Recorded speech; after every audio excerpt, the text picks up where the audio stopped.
The villagers of Bramblecrest had always lived in fear of the mountain. Every few decades, a dragon descended with a roar that cracked the valley and fire that scorched the sky.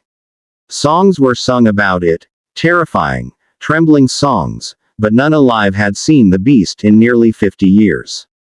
So when 12-year-old Mira found a dragon curled like a wounded hawk behind her family's barn, she did what no one else would. She stepped closer.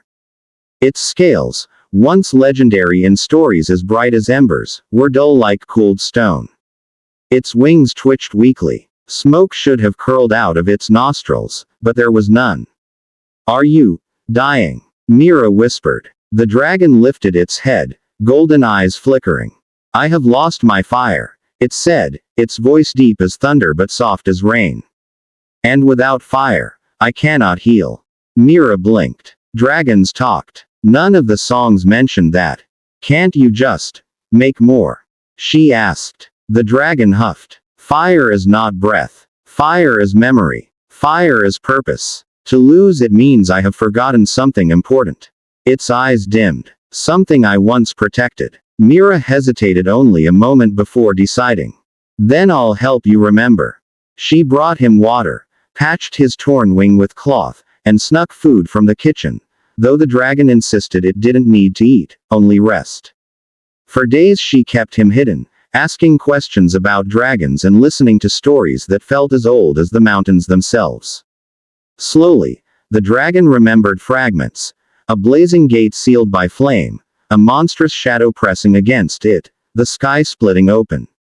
"It was awake," the dragon murmured one evening. "The world breaker. I gave up my fire to lock it away. But if my fire is gone, then the seal may be weakening." "Then we need to find your fire," Mira said fiercely. "Before it finds us." The dragon stared at her. A tiny girl with messy braids and courage far too big for her size, and bowed his head. "Very well." They traveled together into the Whispering Mountains, where the air shimmered with ancient magic.